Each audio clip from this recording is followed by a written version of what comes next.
रामचंद्रम शिरसा नमामि। संयोग की बात है कि आज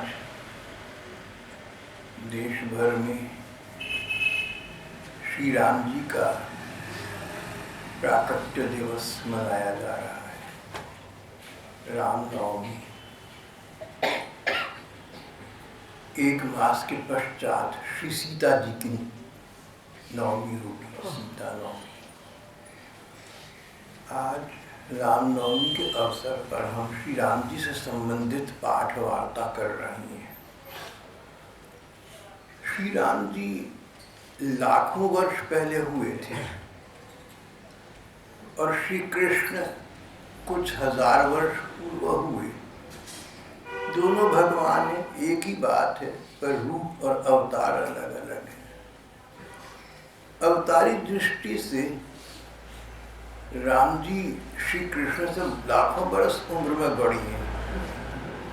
राम जी से श्री कृष्ण तो बहुत छोटे हैं, पर जैसा सब भाई बहन देखती हैं, जानती हैं, ये अद्भुत विचित्र बात है कि भले ही राम जी लाखों बरस पुराने हो गए हों, लेकिन सदा नए बनी रहती हैं। यहाँ तक कि इस देश के गांव-गांव में जितना प्रचार रामायण का है, राम जी का है, उतना श्री कृष्ण का कदाचित नहीं है।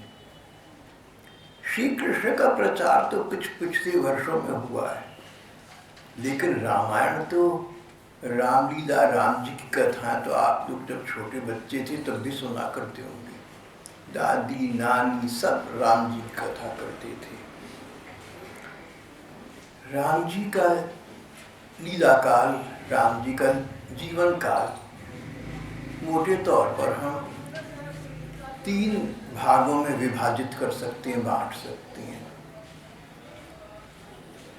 वन गमन से पूर्व, वन के दौरान और वन से वापस आने के पश्चात। धर्म ग्रंथों के अनुसार भगवान का राम अवतार रावण आदि दुष्टों का संहार करने के लिए हुआ था। ये वन लीला में ही संभव था। इसलिए वन लीला को हम महत्व दे रहे हैं। राम जी के जीवन के 3 विभाग हो गए। वन गमन से पूर्व, वन के दौरान और वन से प्रत्यागमन के पश्चात का समय। वन्य लीला तो राम जी ने की, ये मुख्यतः उद्धार लीला थी।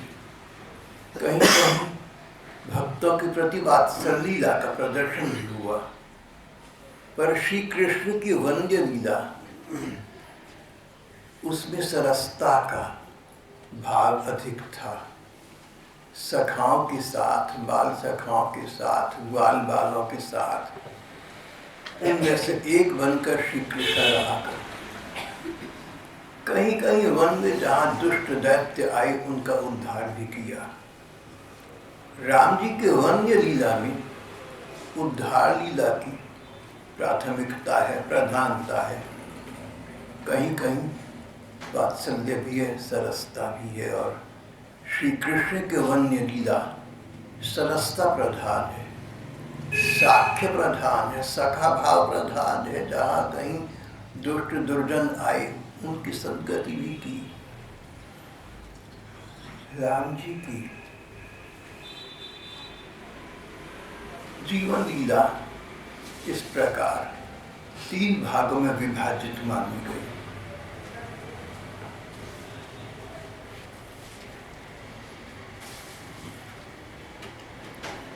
लीला मनुष्यम हरिम। राम जी के विषय में ये प्रसिद्ध उक्ति आपने पढ़ी होगी और सुनी भी होगी। लीला मनुष्यम हरिम। राम जी साक्षात भगवान हैं, जैसे श्री कृष्ण साक्षात भगवान है। अपनी लीला से, अपनी इच्छा से खेल खेल में मनुष्य बने हुए हैं। मनुष्य है नहीं, मनुष्य बनकर अपना लीला प्रदर्शन कर रहे हैं, अपना खेल दिखा रहे हैं, अपनी नाटक दिखा रहे हैं। लीला मनुष्यम हरिम। पहली लीला तो राम जी की स्पष्ट है। परमात्मा है तो सब प्रकार की मर्यादाओं से मुक्त है। भगवान पर कोई बंधन लागू नहीं होता, भगवान पर कोई सीमाएं निर्धारित नहीं कर सकते। भगवान तो अनंत, असीम, अपरिवर्तनीय है। मर्यादा मुक्त भगवान, परंपरा परिपाटी से मुक्त भगवान, मर्यादा मुक्त भगवान मर्यादा युक्त जीवन निभा रहे हैं। इसीलिए राम जी मर्यादा पुरुषोत्तम कहलाते हैं। उस युग के अनुसार राम जी की लीला का प्रधान लक्ष्य मानव मात्र को सफल जीवन और सुखी जीवन यापन करने का संदेश और प्रेरणा देना था। तभी राम जी लीला पुरुषोत्तम न कहलाकर श्री कृष्ण लीला पुरुषोत्तम है। राम जी मर्यादा पुरुषोत्तम, मर्यादा की स्थापना थी। देश काल और पात्र के अनुसार जो उचित है, जो जनहित में है, जो बहुहित में है, वही करना चाहिए, वही धर्म है। राम जी ने इस प्रकार की मर्यादा की स्थापना की। राम जी को हम क्या, धर्म ग्रंथ, संत महात्मा सभी राम जी को मर्यादा पुरुषोत्तम कहते हैं।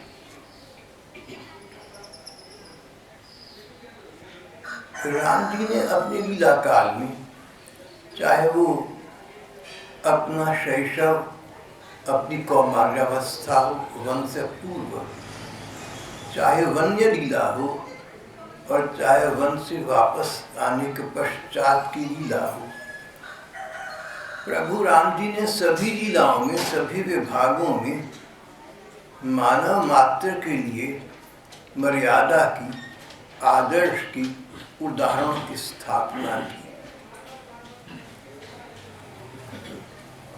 यहाँ पर मुझे अपने जवाहरलाल नेहरू की एक बात याद आ रही है। You cannot judge the present with the standards of the past. वर्तमान का लेखा जोखा तुम लाखों बरस पुरानी मापदंडों से नहीं कर सकते। And you cannot judge the past with the standards of the present. और ठीक इसी न्याय से, इसी तर्क से, इसी युक्ति से लाखों बरस पुरानी घटनाओं का और मानव व्यवहार के उचित अनुचित का ब्यौरा आज के वर्तमान मापदंडों से नहीं हो सकता।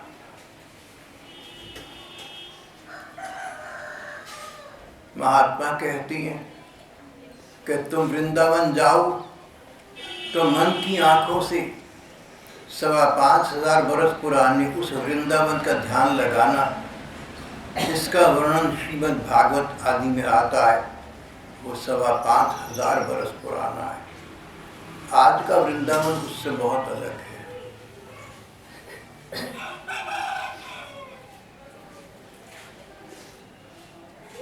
इसी प्रकार प्रभु राम जी की लीला का मूल्यांकन करना हो, मूल्य बोध प्राप्त करना हो, तो राम जी के समकालीन स्थिति का अपने मन में विचार कर लेना। न तो तब के स्तर से आज का मूल्यांकन करना, और न आज के स्तर से तब का मूल्यांकन करना। You cannot judge the present with the standards of the past, and you cannot judge the past with the standards of the present. Jawaharlal Nehru ने अपनी आत्मकथा में इस प्रकार लिखा है। जवाहरलाल जी की बात मुझे बहुत जचती है, तभी तो याद हो गई। बहुत ठीक लगती है, ठीक होती रहती है। तो राम जी के जीवन काल में कई इस प्रकार की उनकी लीलाएं हुई। राम जी के जीवन में, उनके लीला काल में कई ऐसी घटनाएं घटी जिनको आज का मानव मन समझ नहीं पाता। हमारी बुद्धि से मानो परे की हैं, पर सभी के बुद्धि से परे की हूँ ऐसा नहीं है। जो लोग ध्यान लगाते हैं, विचार करते हैं, मस्तिष्क का प्रयोग करते हैं, विवेक से विचार करते हैं, उनको राम जी की सभी लीलाएं समझ में आती हैं। सामान्य मानव के लिए हो सकता है राम जी की उस युग की अनेक लीलाएं आज की उनकी परिधि में, आज उनकी समझ के दायरे में न आती हो।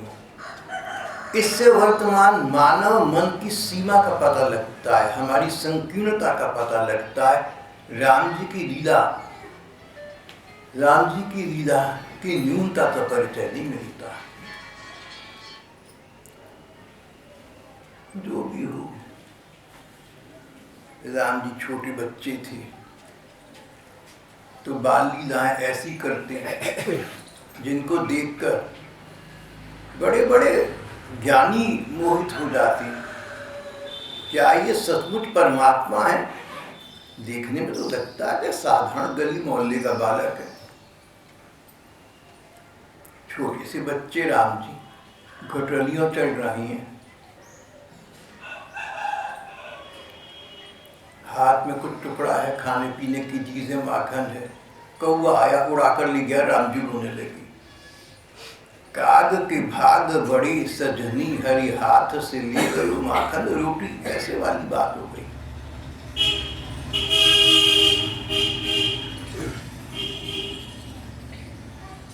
राम जी की बाल लीलाओं का हमारे धर्म ग्रंथों में विशद वर्णन है।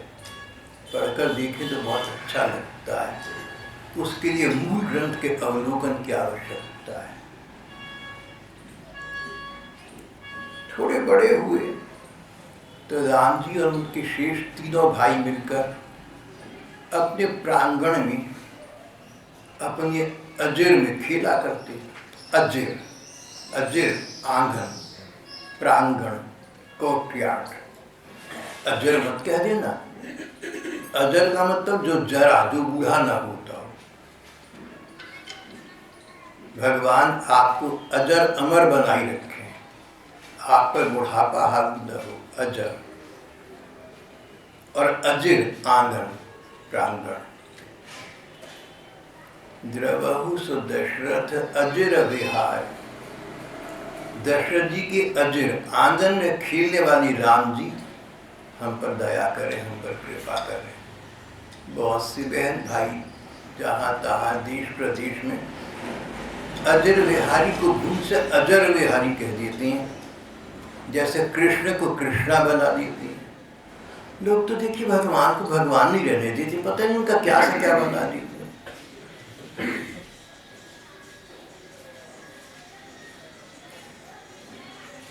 हैं। राम जी भाइयों के साथ अपने आंगन में खेलते, अभी सब छोटे बच्चे थे। तो उस समय भी राम जी ने इस मर्यादा की स्थापना की, अपने व्यवहार से, उपदेश से नहीं। उपदेश तो उतना हम नहीं सीखते जितना दूसरे का व्यवहार देखकर सीखते हैं। The conduct of parents is an education to children. The conduct of parents, माता पिता का वाणी व्यवहार बच्चों के लिए वास्तविक शिक्षा है। छोटे छोटे बच्चे जैसा आप करेंगे, आपको करता देखेंगे, वैसा करेंगे, बोलेंगे। राम जी छोटे से हैं, पर अपने से छोटे 3 भाइयों का पूरा ध्यान रखते हैं। व्यक्ति वही है जो छोटों का भी ध्यान रखे। कोई तुमसे आयु में छोटे हों, उनका ध्यान रखना, उनका मान रखना। ज्ञान, शिक्षा, शक्ल, सूरत, पद, प्रतिष्ठा में तुमसे छोटे हों, जहाँ तक हो सके उनका भी सम्मान रखना, उनका भी मन रखना। राम जी चारों भाई खेलते तो जानबूझकर भगवान राम ऐसे खेल खेलते कि पराजित हो जाती, हार जाती, शिकस्त खा लेती, जिससे कि छोटे 3 भाइयों का मन रह जाए हमने बड़ी भैया को जीत लिया।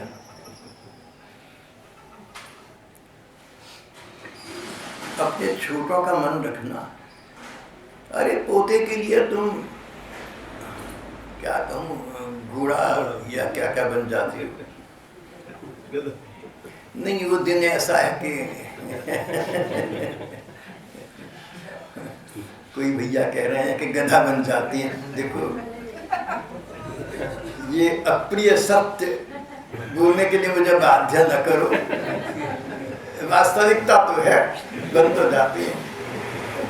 लेकिन एक बात देखिए कि इसके पीछे प्यार छिपा हुआ है। अगर दादा नाना छोटे बच्चों के आगे गधा घोड़ा बन जाती हैं तो इसमें उनका बच्चों के प्रति अगाध स्नेह का भाव है, पराजय का नहीं, समर्पण का भाव नहीं।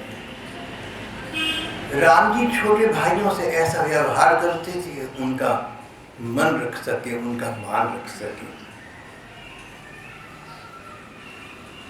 जब राम जी को राज्य मिलने की बात हुई, परिपाटी थी, बड़े लड़के को राज्य मिलता है, तो विधि विधान के अनुसार, धर्म ग्रंथों के अनुसार राम जी थोड़े छोटे, थोड़े से बड़े थे, 4 भाइयों में उनको राज्य पद मिलना था।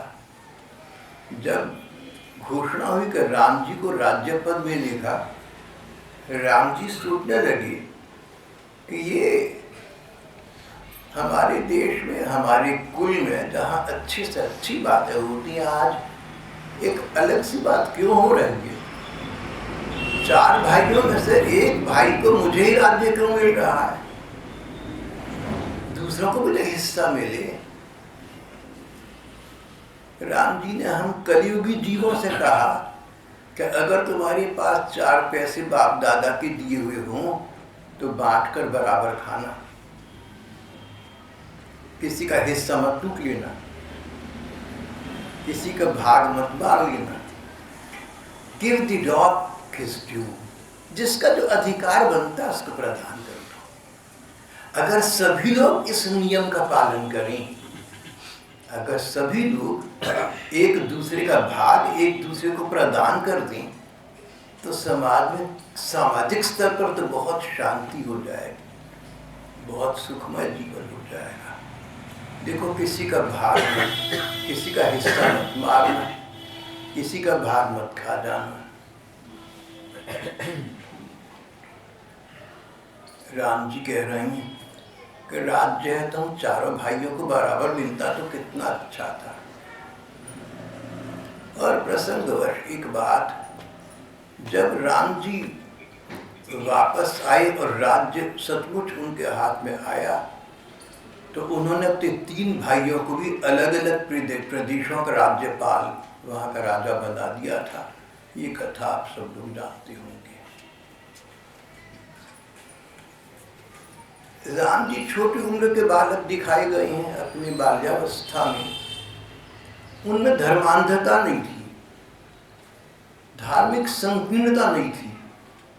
अधिकांश धार्मिक लोग बुद्धि को तिलांजलि दे देती हैं, जैसा मैंने देखा है। अधिकांश धार्मिक लोग कॉमन सेंस को इस्तीफा दे कर रखते हैं, बोले भाई श्रद्धा से काम लो। मुझे सदा से बात बहुत बुरी लगती, श्रद्धा से क्यों काम लो, दिमाग नहीं भगवान ने दिया। अरे मस्तिष्क है तुम्हारे पास, किसका दिया हुआ है? भगवान का दिया हुआ है, उसका प्रयोग करो। जब तक मस्तिष्क तुम्हारा किसी बात को समझे नहीं, तब तक उसके आगे नतमस्तक मत हो।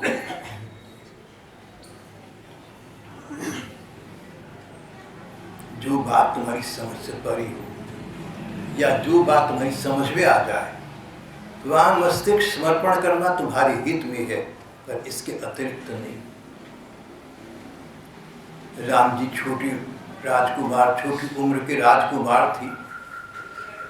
परिवार दरबार ने देखा कि राम जी के स्वभाव में एक विचित्र परिवर्तन आ गया।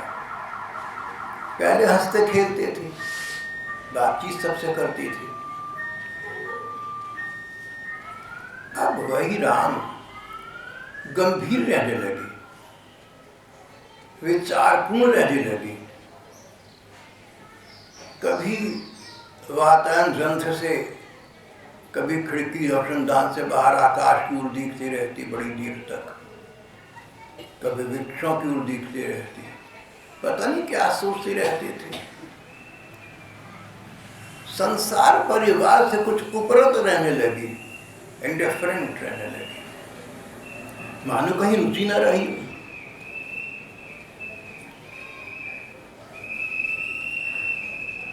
कई दरबार के लोगों ने इस परिवर्तन को देखा तो वही सोचा जो ऐसी स्थिति में बड़े बुजुर्ग लोग बच्चों के बारे में सोचा करती हैं। राम उम्र में बड़े हो रहे हैं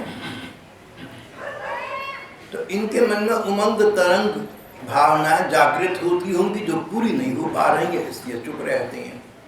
कहीं मन लग गया होगा, वो वस्तु मिल जाए तो प्रसन्न पुलकित हो जाएंगे, लेकिन ऐसा नहीं हुआ।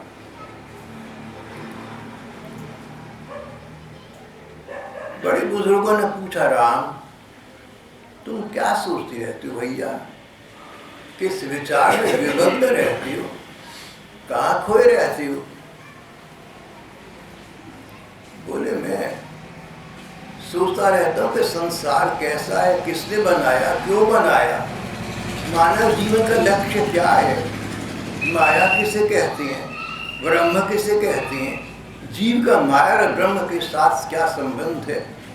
मैं संसार के तत्व को नहीं समझ सका। मैं ये सोचता रहता हूँ कि संसार का कल्याण कैसे। सबने कहा भाई इसका तो उपाय है। हमारे कुल गुरु वशिष्ठ जी महाराज हैं। वशिष्ठ जी साधारण ऋषि मुनि नहीं है, ब्रह्मा जी के मानसिक पुत्र हैं। जब संसार आरंभ हुआ, जब सृष्टि का उद्भव हुआ तो बस एक ब्रह्मा जी थे अकेले। उन्होंने मन ही मन संकल्प किया कि मेरे सामने मेरे पुत्र उत्पन्न हो जाएं, और उनकी मन की संकल्प शक्ति से 7 लड़के सामने आ गए, 7 ऋषि सामने आ गए। इनमें एक वशिष्ठ जी थे।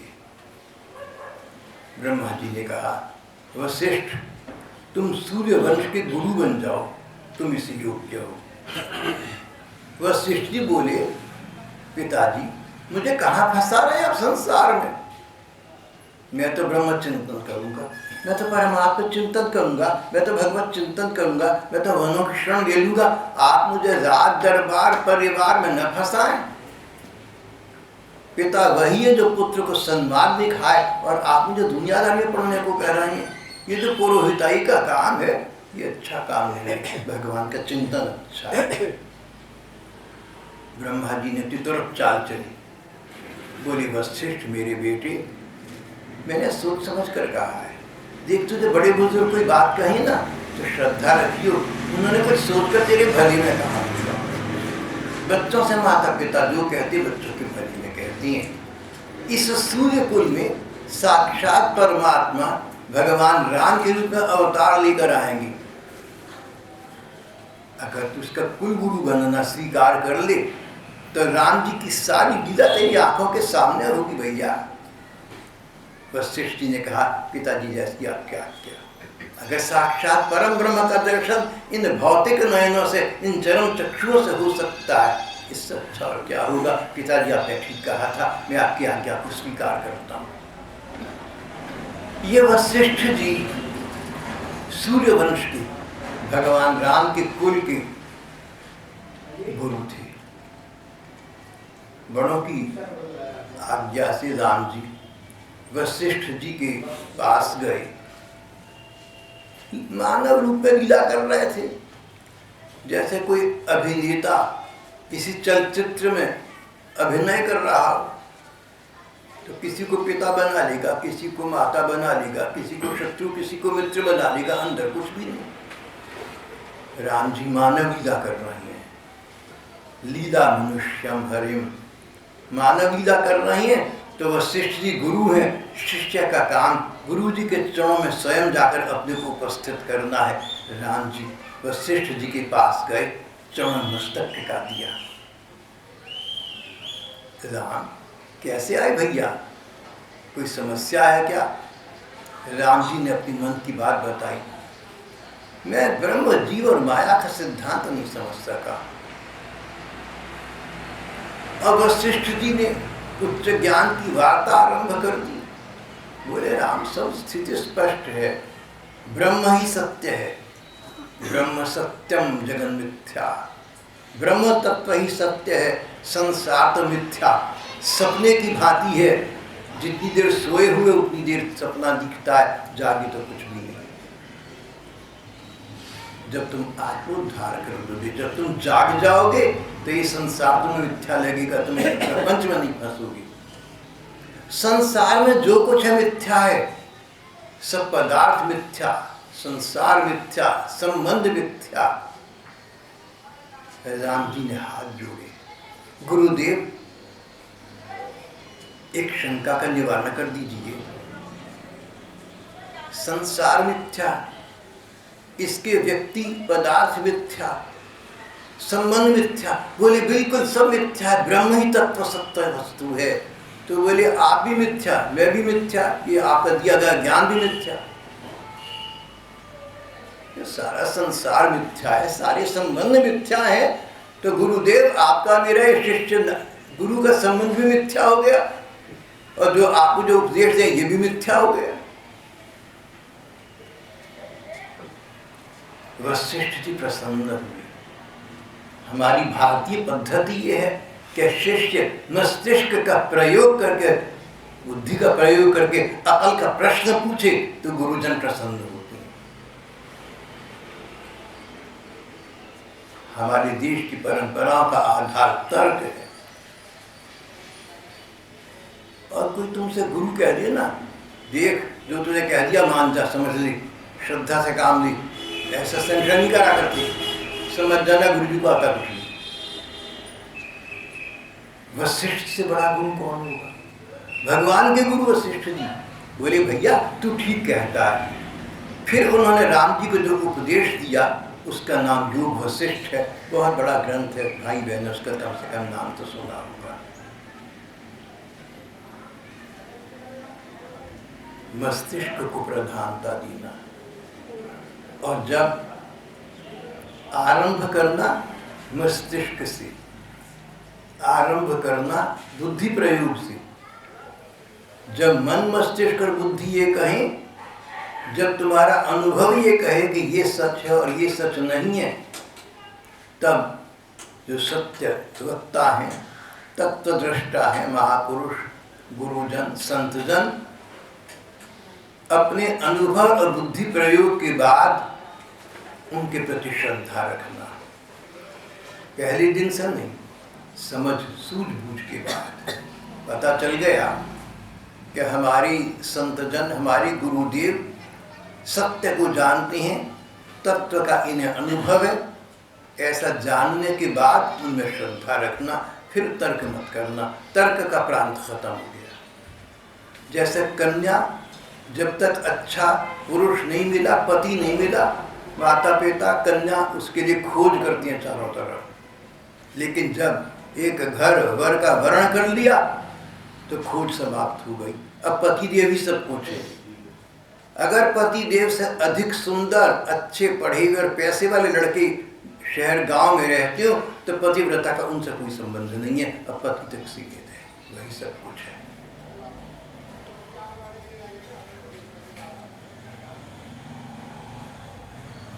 राम जी ने मस्तिष्क का प्रयोग करके ये बताया कि धर्म का अर्थ, श्रद्धा का अर्थ बुद्धिहीनता नहीं है, मूर्खता नहीं है, अंधविश्वास नहीं है, अंधश्रद्धा नहीं है। उचित स्थान पर ही श्रद्धा रखना, तो समाज का तुम्हारा कल्याण होगा, नहीं तो समाज का तुम्हारा दोनों का अकल्याण होगा। आज अकल्याण अधिक हो रहा है, कल्याण कम हो रहा है। इसका क्या कारण है? भाई बहन स्वयं इस विषय में विचार करें।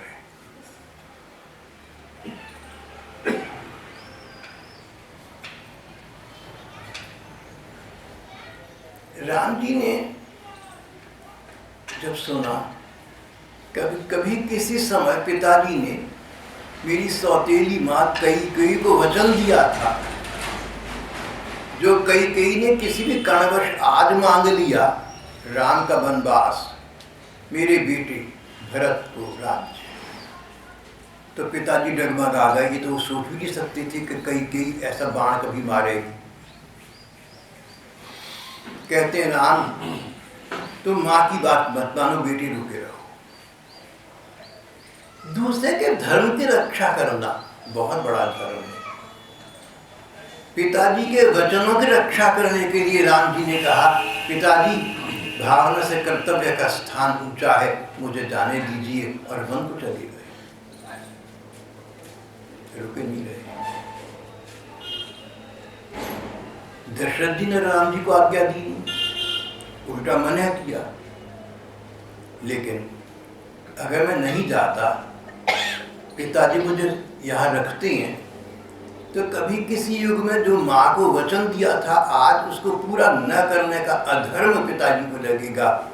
दूसरे के धर्म की रक्षा करना हमारा सबका काम है।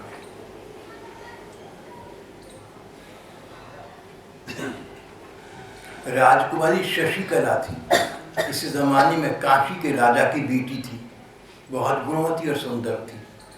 सुदर्शन नाम की एक लड़की को चाहती थी, उसी से विवाह करना था। परंपरा के अनुसार राजा ने उस कन्या के स्वयंवर का आयोजन किया। लड़की बोली, पिताजी रहने दीजिए। बोली, बेटे तुम सुदर्शन को चाहती हो तो उसको वरमाला पहना लेना, लेकिन स्वयंवर परिपाटी सुंदर होने दो। पिताजी मैं सुंदर बहुत हूँ, ना जाने कितने राजा राजकुमार मेरी ओर मोहित बुद्धि से ध्यान देंगे, मन में मेरे विषय में कल्पनाएं करेंगे। तो राजा राजकुमारों के मन में मेरे विषय में, मेरी सुंदरता को देखकर कल्पनाएं आए, वो मेरे सपने लेवे, उनके इस पाप का भागी मैं होंगी, मुझे स्वयंवर में हिस्सा नहीं लेना। दूसरे लोग कोई पाप करते हैं, उस पाप करने से उन्हें मुक्त रखना हमारा कर्तव्य है, हमारा धर्म है। दूसरे के धर्म की रक्षा हम करवा सके वैसा करना हमारा धर्म है। राम जी ने ऐसा करके दिखा दिया। फिर राम जी का वनगमन हुआ। सब जानते हैं, शूर्पणखा नाम की राक्षसी एक सुंदरी कन्या का रूप धारण करके राम जी को लुभाने के लिए आ गई। राम जी तो मर्यादा पुरुषोत्तम थे, एक पत्नी व्रती थे। उस युग में राजा लोग अनेक पत्नी रख सकते थे। स्वयं राम जी के पिता दशरथ की 3 पत्नियां थी। उसका कुपरिणाम राम जी आंखों के सामने दिख रही थी। राम जी ने एक पत्नी व्रत का विधान किया। शूर्पणखा राम जी को चाहती थी, मन ही मन उसे वरदान दिया कि अगली बार जब कभी आऊंगा, कृष्ण रूप में आऊंगा, तेरा वरण करूंगा। कहते हैं कि शूर्पणखा श्री कृष्ण के द्वापर युग में कुब्जा के रूप में प्रकट हुई थी। कुब्जा, कुबड़ी कमर वाली। कुब्जा की कमर कुबड़ी थी। भाव ये कि भगवान ने जिसको स्वीकार कर लिया, उस पर संसार की वासना में दृष्टि न पड़ सके। अगर कुब्जा कुबड़ी न होती तो इसके अतिरिक्त सुंदर थी। राजा राजकुमार भोग विलासी होते थे, उनकी वासना में दृष्टि उस पर पड़ती। भगवान अपने भक्तों की रक्षा करती है। अपने होने वाली कुब्जा को संसार की दृष्टि से बचाए रखने के लिए उन्होंने उसे कुबड़ापन प्रदान किया था। और जब स्वयं भगवान उसके जीवन में आए तो भगवान ने उसके कुबड़ेपन को दूर कर दिया, तो सुंदर सुमुखी के रूप में उन्नत हो गए।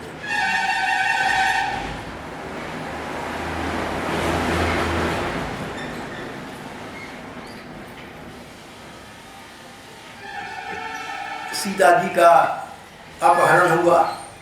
राम जी उनके वियोग में रोते फिरे। शिव जी पार्वती उधर से गुजर रहे थे। शिव जी ने हाथ जोड़कर प्रणाम किया। पार्वती नहीं, उस समय उनका नाम सती देवी था। तो सती देवी ने शिव जी से कहा, एक आदमी पत्नी के पीछे रोता फिर गया, उसे प्रणाम करना है? बोले भगवान है, लीला करना है, सचमुच नहीं है। बोले रहने दो ये बात है।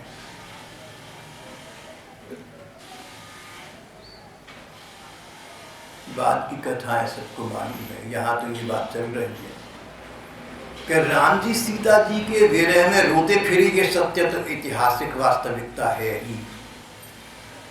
तो राम जी क्यों रोए? बाद में पार्वती जी के रूप में जब सती प्रकट हुई, उन्होंने पूछा कि भगवान मैं वही हूँ जहाँ पिछले जन्म में थी। मैं अब भी ये भेद नहीं समझ पाई कि राम जी रोए क्यों। बोली पार्वती, राम जी भक्तवत्सल है, जो उनको जिस रूप में भजता है राम जी उसे उसी रूप में भजती हैं। सीता जी राम जी के लिए रोई, लंका में सीता जी थी, राम जी को याद करके रोती थी। राम जी भक्तवत्सल है, सीता को याद करके वो भी रोते थे। जैसा भक्त भगवान से व्यवहार करते हैं, आशा रखते हैं, भगवान उसको पूरा कर देते हैं। ये उनकी भगवत्ता का प्रतीक है, इससे उनकी भगवत्ता में न्यूनता नहीं आती।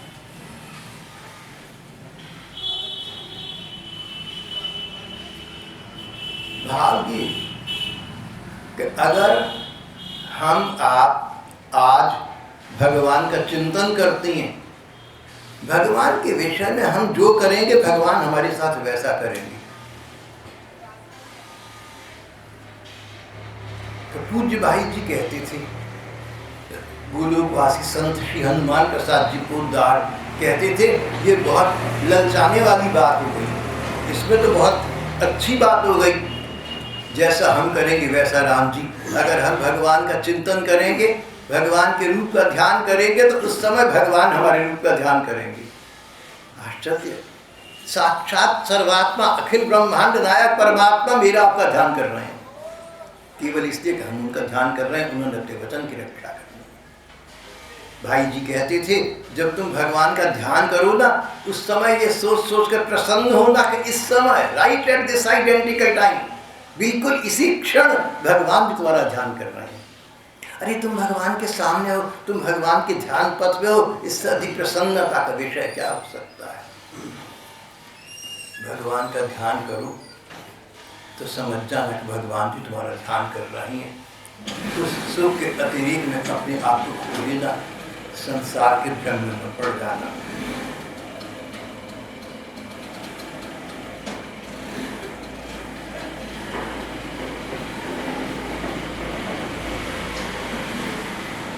जब राम जी सीता जी के विरह में रोते फिर रहे थे, तो विचित्र बात हुई।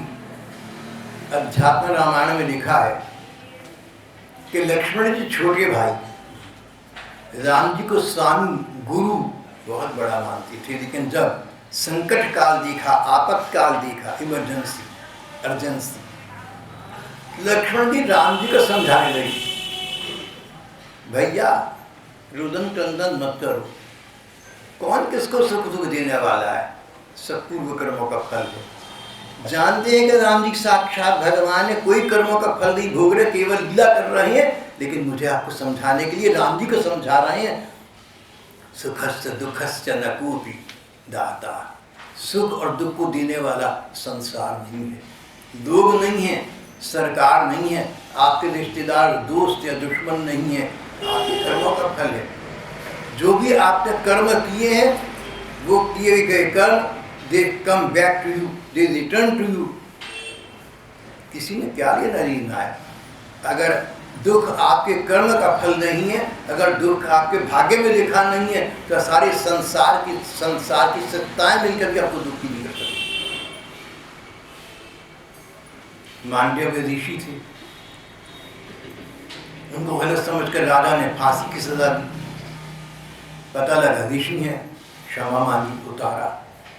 मांडव्य बोले, राजन आप किस बात की क्षमा मांग रहे हैं? बोले जी मेरे कारण से आपको कष्ट मिला। बोले नासमझी मत करो, आपके कारण से कोई कष्ट नहीं मिला। अगर ये कष्ट मेरे किसी भाग्य में लिखा ना होता तो आप कौन है कष्ट देने वाले? मैं राजा महाराजाओं की परवाह नहीं करता, सारे संसार के राजा मिलकर मुझे कष्ट नहीं दे सकते। अगर मेरे अपने कर्मों का फल रहा हो। राजन, आप संकोच न करें, लज्जा न करें, क्षमा न मांगे। आप मुझे कष्ट देने वाले थे ही नहीं, मेरे कर्म फल कोई होंगे। यमराज से जाकर मिली, यमराज से कहा आप न्याय के अधिपति, बताइए मैंने क्या किया। वो कथा कभी आगे होगी। इस समय ये कि मांडव्य ऋषि ने राजा के फांसी के कष्ट को राजा का दिया हुआ कष्ट नहीं माना। लक्ष्मण जी राम जी से यही कह रहे हैं, सुखस्य दुखस्य न कोटि दाता। सुख दुख देने वाला कोई नहीं, अपने पूर्व कर्म है उनको भोग कर काट दो तो पूर्व समय, सुख का समय वापस आ जाएगा। वन्य लीला में राम जी ने, रावण ने राम जी की कितनी निंदा की, कितना क्रोध विरोध किया, कितना अपमान किया, पत्नी का अपहरण किया, क्या नहीं किया। लेकिन जब राम जी ने देखा कि रावण पराजित हो गया, मरने को पड़ा है, बोले लक्ष्मण कोई दोषी व्यक्ति हो ना, कोई व्यक्ति कैसा भी हो, उसमें कोई गुण हो तो तुम ग्रहण कर लेना, दूसरे के गुण का लाभ उठाओ। रावण मरने वाला है, लक्ष्मण तुम जाओ उसके पास, वो ब्राह्मण है, चरणों में प्रणाम करो। जाते जाते रावण का, ब्राह्मण का सम्मान करो, क्योंकि रावण वेदों का ज्ञाता है, धर्म ग्रंथों का ज्ञाता है, उसके ज्ञान का सम्मान करो, उसके अनुभव का सम्मान करो, जाकर उससे शिक्षा मांगो। लक्ष्मण जी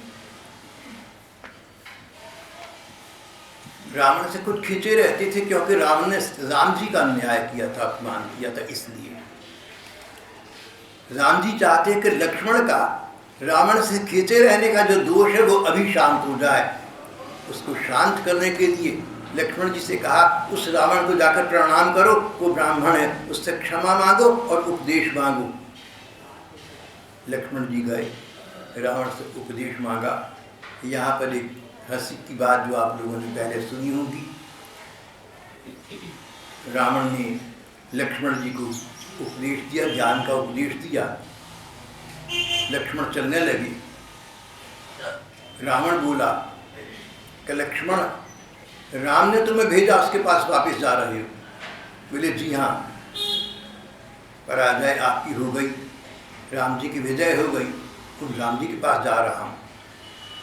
बोले राम जी की विजय हो गई, ये तुम्हें वहम कैसे हो गया? राम से कहना कि रावण कहता है कि रावण कहता है कि मेरे सीते जी मुझे पराजित किए बिना तुम मेरी नगरी में प्रवेश नहीं कर सके, लंका नहीं जा सके आज तक, और मैं तुम्हारे जीता जी तुम्हारे धाम जा रहा हूं। मरता मरता रावण मजाक कर सका, कुछ गुण तो उसमें था। भगवान ने कहा किसी में कुछ 10 दोष हो ना और एक गुण हो, उस गुण को तुम ग्रहण कर लेना। गुण ग्राहकता ये बहुत बड़ा गुण है। राम जी वन से वापस आए, सबसे पहले कैकेयी से मिली, जिसके कारण उनको वनवास हुआ, पत्नी का अपहरण हुआ, 14 वर्ष वन के कष्ट झेले थे। उस कैकेयी सबसे पहले मिली। कैकेयी के मन में ये ना हो कि मेरे मन में इसके लिए कोई संकोच है, कोई क्रोध विरोध है, बिल्कुल नहीं है। भूल चुके थे सब कैकेयी ने क्या किया। To forgive is to forget. क्षमा करने का मतलब भूल जाना कि दूसरे ने गलत किया था, तभी तुम क्षमा कर सकोगे। याद रखो तो क्रोध विरोध बना रहेगा। व्यक्तिगत जीवन की ये बात चल रही है, समाज की बात नहीं चल रही। समाज में वो काम नहीं हो सकते जो व्यक्तिगत निजी जीवन में हो सकते हैं। सर्वपल्ली राधाकृष्णन हमारे राष्ट्रपति बन गए थे, मैं उनका कृपा पात्र था। पाकिस्तान से युद्ध की चर्चा हुई, मैंने कहा आप तो गांधीवादी हैं, युद्ध कैसा। उनका पत्र आया, कहीं नीचे अभी भी पड़ा होगा, लिखा था भाई अगर कोई मेरे निजी जीवन में मेरे शक्ल पर चपत मारे तो मैं दूसरा गाल आगे कर दूंगा, लेकिन देश जिसका संबंध करोड़ों लोगों से है उसकी सरकार ये रवैया अख्तियार नहीं कर सकती। छठे साक्षम समाचारी, जैसा समाज है वैसा करना पड़ेगा। डॉक्टर साहब की बात मुझे काफी ठीक लगी।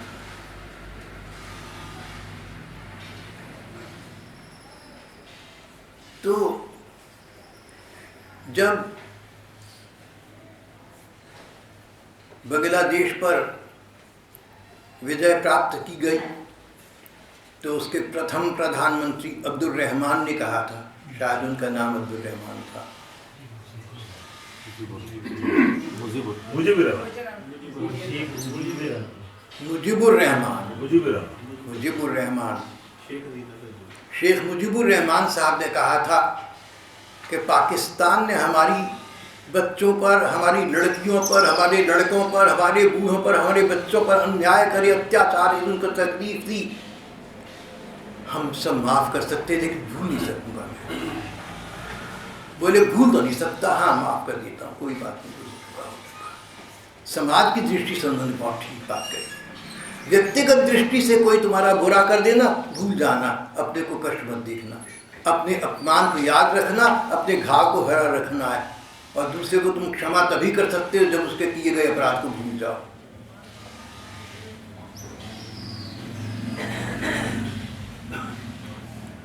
रावण ब्राह्मण था, राम जी को रावण का उद्धार करने के अतिरिक्त, वध करने अतिरिक्त और कुछ चारा न था, रावण का वध करना पड़ा।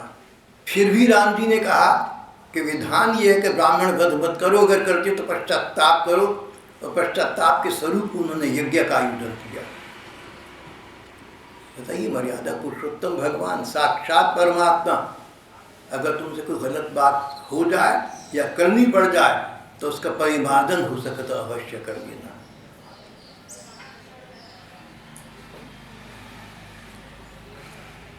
राम जी के राज्याभिषेक के बाद विभीषण राम जी को अयोध्या छोड़कर वापस लंका आ रहे थे।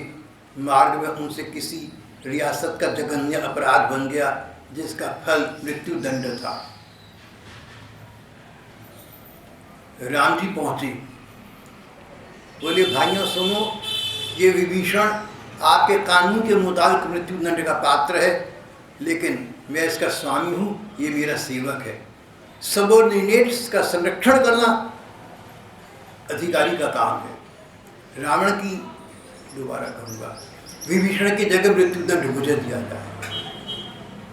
राम जी के भक्त वत्सलता, जो तुम्हारे सबॉर्डिनेट्स हैं, तुमसे छोटे हैं, किसी बात में तुम्हारे अधीनस्थ हैं, तुम्हारी दया पर रहते हैं, उनका संरक्षण करना तुम्हारा कर्तव्य है।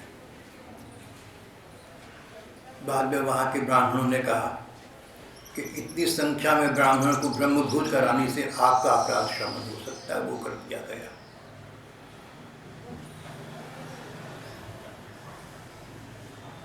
बहुत रामायणी हैं, अनेक रामायण हैं। सबसे पहली रामायण संस्कृत भाषा में वाल्मीकि ऋषि की लिखी हुई है, और प्रचलित रामायण उत्तरी भारत में तुलसीदास जी का रामचरितमानस है। मैंने सुना है कि दक्षिण भारत में गोलोकवासी संत प्रभुदत्त ब्रह्मचारी जी महाराज कहते हैं, तो दक्षिण भारत में प्रचलित रामायण वहाँ की चंद्रवती नाम की एक भक्त लेखिका की है। एक बार तुलसीदास जी से किसी ने कहा कि आप राम जी को इतना मानते हैं, वो तो 14 कला के अवतार हैं, पूर्ण परमात्मा तो 16 कला का अवतार होता है। बोले राम जी 14 कला के अवतार हैं, मैं तो साधारण मानव समझकर प्यार करता था, प्यार में गुण नहीं देखा जाता। अब पता लगा कि राम जी भगवान है, बहुत बढ़िया बात है, I am glad I am in love with God, मैं तो मनुष्य समझ रहा था। प्रेम में इसी प्रकार की गुण ग्राह्यता या दूर दर्शन नहीं होता। और हमारे आज के एक आधुनिक कवि ने अपने काव्य के आरंभ में कहा, किसी ने कहा राम मानव है, तो कहने लगा राम तुम मानव हो, ईश्वर नहीं हो क्या? तो मैं निरीश्वर हूँ, ईश्वर क्षमा करे। अगर ऐसा माना जाए कि राम परमात्मा नहीं है, एक महापुरुष साधारण मानव है, तो परमात्मा से मेरा कोई लेना देना नहीं है, मैं तो राम जी का हूँ। मैथिलीशरण गुप्त, बिल्कुल। ग्रंथ का क्या नाम? ये साकेत है, और साकेत में पहले जो लिखा है ना, राम तुम्हारा वृत्त स्वयं ही काव्य है, कोई कवि बन जाए सहज संभाव्य है। बिल्कुल ठीक है। राम तुम्हारा वृत्त स्वयं ही काव्य है, कोई कवि बन जाए सहज संभाव्य है।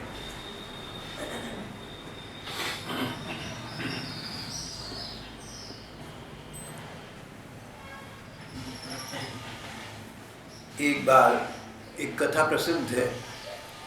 तुलसीदास जी कहते हैं वृंदावन गए, भगवान कृष्ण के सामने माथा टिकाने से इनकार कर दिया। बोले तुलसी माथा तब दबे जब धनुष बाण हाथ में लूं। तो भगवान कृष्ण राम रूप में धनुष बाणधारी प्रकट हो गए। इस पर ये आपत्ति, एक शंका हो जाती है कि तुलसीदास जी के मन में इतना भेदभाव था। बात तो एक ही थी, क्या राम और क्या कृष्ण, दोनों एक ही भगवान है। आनंदमयी माँ ने इसका बहुत अच्छा उत्तर दिया। आनंदमयी माँ थी, उन्होंने कहा कि इससे तो ये पता लगता है कि तुलसीदास जी जानते थे कि जो मेरे कृष्ण हैं वही मेरे राम हैं, जो मेरे राम है वही कृष्ण, तभी तो रूप परिवर्तन कर सकते हैं, तभी तो धनुष बाण हाथ में ले सकते हैं। ये राम और कृष्ण की एकता का प्रतीक है, विविधता का नहीं। माँ का ये उत्तर मुझे बहुत संतोषजनक और बहुत अच्छा लगा था।